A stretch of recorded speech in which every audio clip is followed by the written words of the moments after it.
Okay, so now the cycle has completed, the venting cycle, and the computer is telling us that. So the vent cycle is complete, and it asks us to turn off the mass spec main power switch. That's over here. So this is the mass spec portion of the instrument. Its power switch is right down here, and it asked us to turn that off. So we'll press it in, and then it comes out, and that is now off. Now that we've done that, we'll tell the computer okay, we've turned off the switch. And then it's telling us, okay, the vent was successful. The next thing that we want to do now is open up the mass spec and take out the parts that we want to clean. And so before we do that, we're going to make a space where that can be done. So I've just got some clean wipes here, and here's some, I don't know, this is 50% isopropanol and 50% water, or you could use ethanol or whatever, just to clean this area up.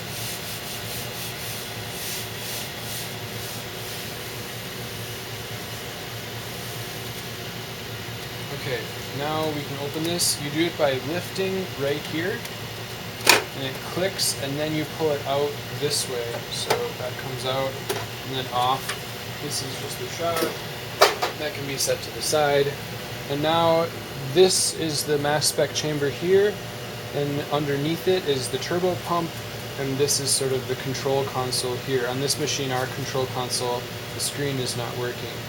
There are two electrical connections that connect the control console with the mass spec chamber.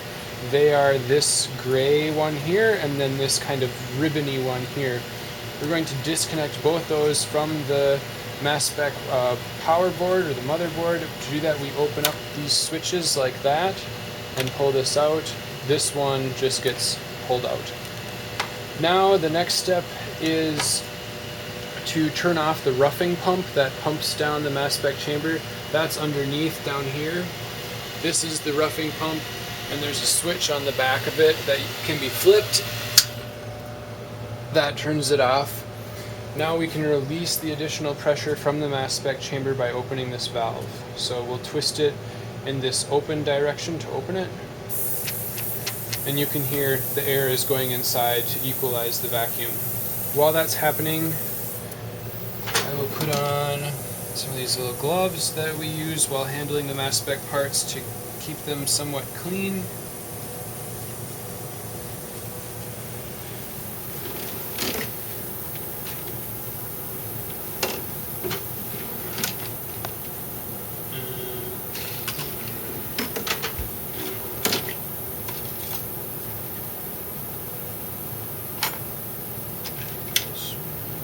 I'm also going to get some of the other tools that we need for the mass spec.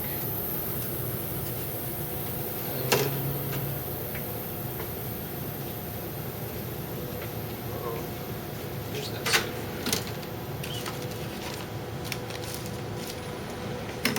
Oh, here it is. Okay, so we got some here. Okay. This is used. Okay, now that the vacuum is equalized, we're going to open the mass spec, and when we take out the ionization source parts, we want to have a nice place to set them, so make them a little place there. Okay, now we're going to open this up. Here you can see, here's this transfer line that's coming from the GC. This is down into the turbo pump. We want to make sure nothing falls in there. This is the mass spectrometer. This portion here is the ionization source, the quadrupole, and the detector is back there in the back. This is the part that we want to clean, and usually by cleaning this we solve many of the problems that the mass spec can have. To do that, we need to remove it. The first thing we're going to do is remove, there are 5 wires here, 2 black, 2 white, and 1 red. We're going to remove all those from the ionization source. Just like that, those wires, 5. We're also going to remove these 2 green wires here and these 2 white ones here, and those come out of this board, so we pull them like that. This is 4 more removed. We're also going to remove this orange one and this blue one here. Those come out like this. Now these 2 screws that are holding the ionization source in can be removed. So here's one, and here's the other.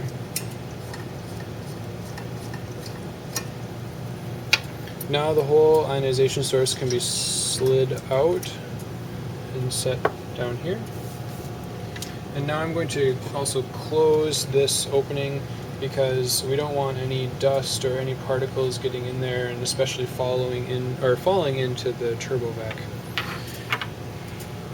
To clean the parts, we're going to use aluminum oxide, which is here. This is just an abrasive, and we'll make a slurry with it with methanol. And we'll do that in just a minute. To access the parts that we want to clean, we need to disassemble the source. And we're going to do that by loosening these 4 screws that there are here. 1, 2, 3, 4. We're going to loosen those and remove them from the assembly. So there's one.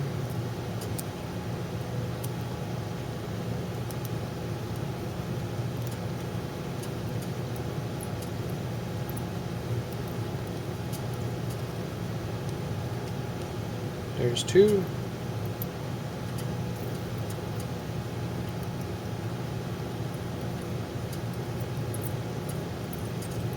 There's 3. And that one also holds on one of the filaments, the ionization filaments. So we'll remove that filament, and then we're going to inspect it really close up. We want to look at that wire that's right in the filament there, and we should investigate and see if there are any breaks in it or if it's sort of deformed in any really severe way. And if it is, then that filament will need to be replaced.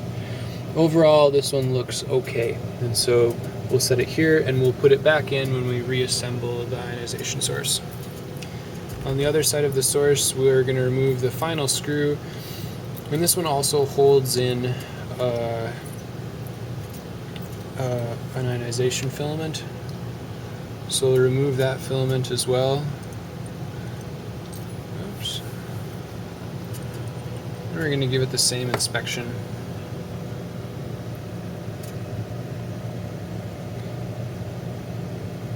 And that one also looks okay, so we're going to set it here and use it again when we're done. Now, that has separated the source into 2 parts. This part here contains the ion optics and the sort of housing, and this part here contains the repeller as well as this block piece. And the parts that we want to clean are this repeller. You can see there's some oxidation here on the side of the repeller.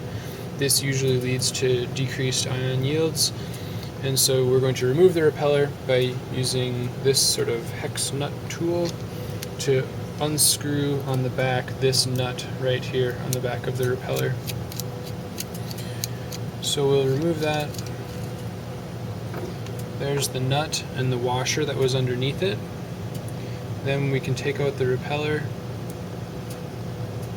There we get a really good look at the oxidized part of the repeller and the discoloration that it has.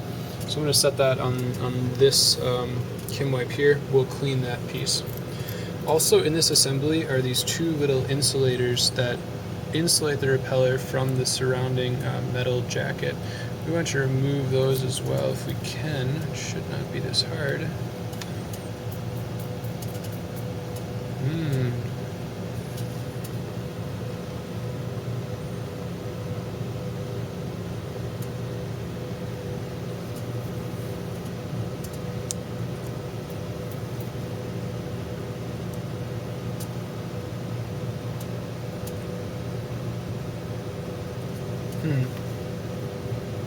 Well, I'm going to leave those for the minute, but we do need to inspect those before we reassemble the ionization source.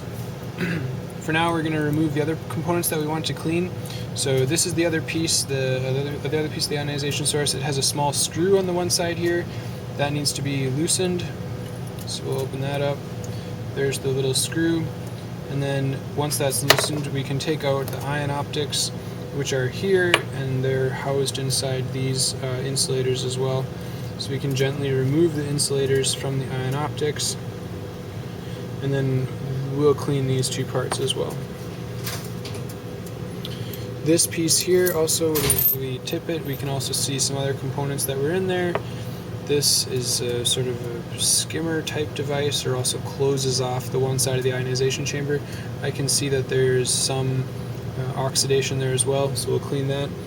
This piece is a sort of spaces the ion optics from this skimmer type component, and so I don't see any oxidation on here, so I'm going to leave that one be. This piece here as well, if I inspect inside of the ionization chamber here, I can see that there is some oxidation, so we're going to give that one a clean as well. So all these pieces here are not going to be cleaned. I'll move them aside because I don't want to get any of the aluminum oxide on them. Now that we've identified the pieces we want to clean, it's time to actually clean them. I'll open up the aluminum oxide. I've got some methanol here, and I'm going to make a slurry.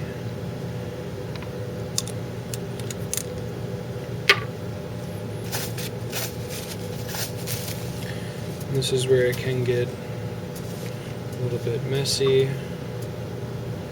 So we get the slurry, and I'll start by cleaning the repeller. Oops.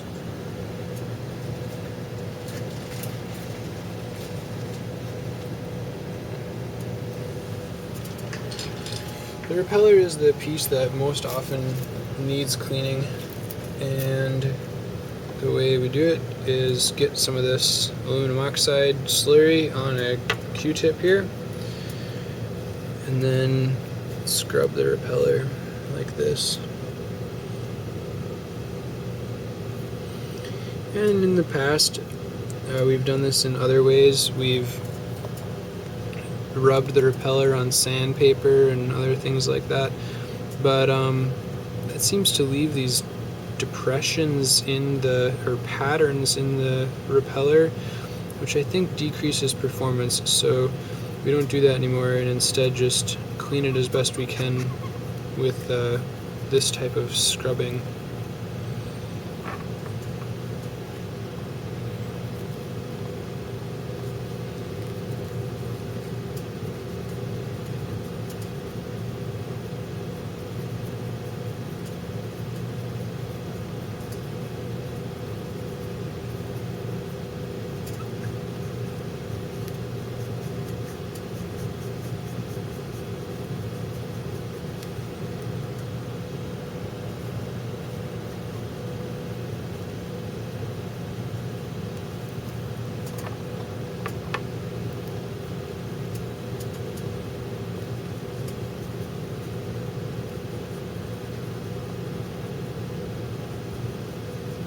So usually I spend about 15 minutes or so scrubbing the repeller to make sure it's really clean, but for the sake of time right now, I'll just give it a little cursory clean like that. I'm going to do the same for these other parts here. Here, this is what's called the entrance lens. It's part of the ion optics assembly, and we use this more or less the same method to clean the surfaces. That come in contact with the ions, or at least the electric fields of which come in contact with the ions. Here's this skimmer device. Scrub that as well.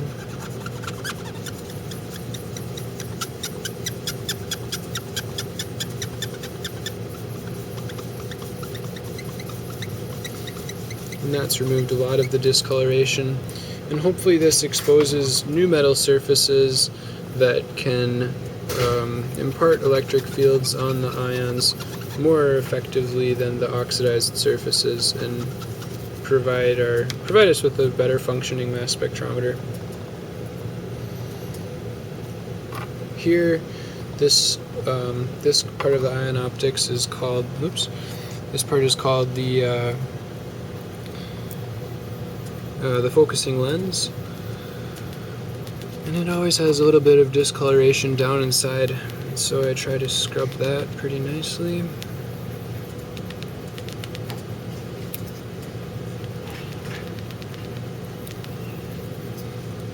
and so it could probably do a better job with time, but I think for now we're gonna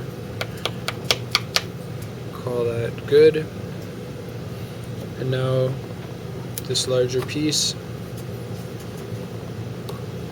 oops. Here, what I really want to do is clean this part inside here, which is where the ionization takes place. And I think there's usually a lot of oxidation and discoloration inside that area. So I'm going to scrub it with the aluminum oxide with a Q-tip.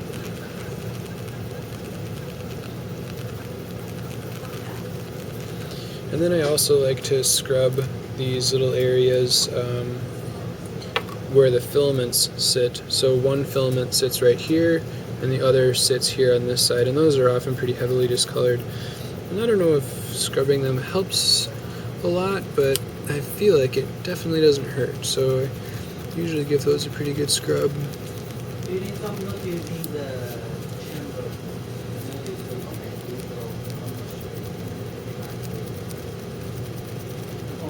Okay, and once all that has been scrubbed pretty well, I would normally spend about 5 or 10 minutes on each of those, 15 minutes on the repeller, because it seems to be the most important one.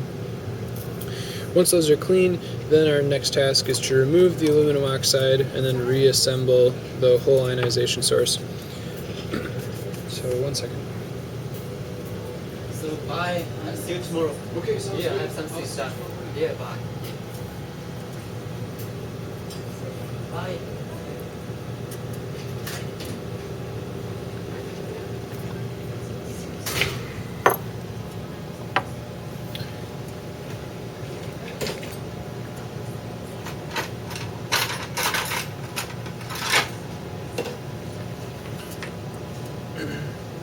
To remove all this aluminum oxide, usually what I do is first I grab the components and then just spray them with water.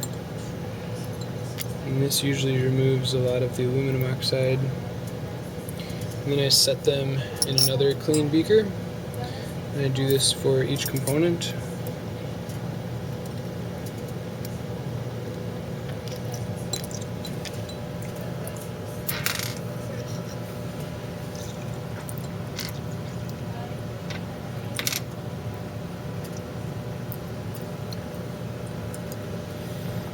Sort of as best I can.